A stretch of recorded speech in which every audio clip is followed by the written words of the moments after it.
Magandang umaga po. Narito na po ang magiging lagay ng panahon ngayong umaga ng Lunes, June 1, 2026. Pero bago yon, baka pwedeng palike and share naman ang video na ito.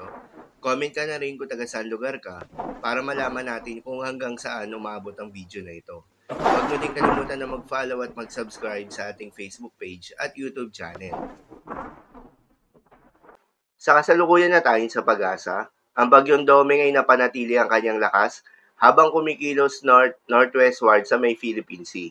Huli itong namataan sa layong 630 kilometers east-northeast ng Itbay at Batanes.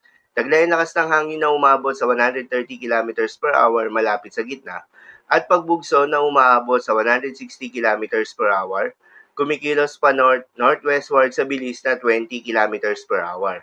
Ang bagyong Doming ay magsisimula ng kumilos ngayong araw pa northward bago mag-recurve patungo ng southern Japan.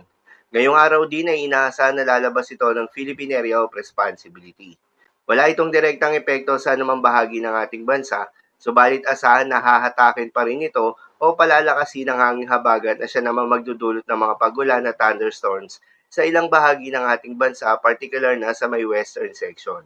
Paalala pa rin po palagi na posible pa rin ang mga pagbabago, kaya naman patuloy lamang na magantabay sa mga update nating ilalabas, lalo na ng pag-asa.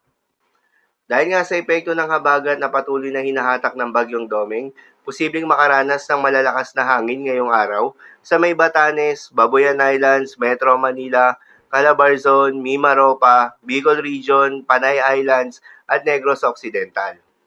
Para naman sa magiging lagay ng panahon ngayong araw ng Lunes, dahil nga sa epekto pa rin ng southwest monsoon, asahan sa Metro Manila, Calabarzon, Bicol Region, Mimaropa, Western Visayas, Negros Island Region, Zamboanga Peninsula, Basilan, Tawi-Tawi, Zambales at Bataan, ang maulap na kalangitan na may kalat-kalat ng mga pagulan at thunderstorms.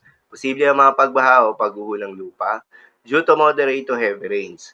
Habang sa lalabing bahagi ng Visayas at Mindanao, ay asahan naman yung bahagya maulap hanggang sa maulap na kalangitan na may kalat-kalat ng mga pagulan o thunderstorms na dulot pa rin ng southwest monsoon.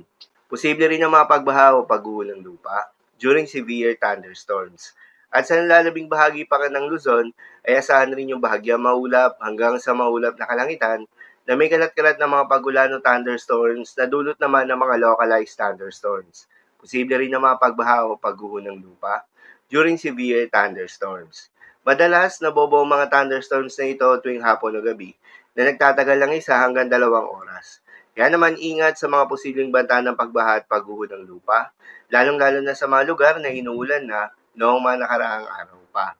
Para naman sa magiging lagay ng mga dagat baybayin, ayon sa pag-asa ay wala pa rin tayong nakataas na gale warning sa anumang seaboards ng ating bansa. Subalit iba yung pag-iingat sa mga maglalayag sa may eastern seaboards ng Luzon at Visayas dahil inaasahan yung katamtaman hanggang sa maalo na karagatan.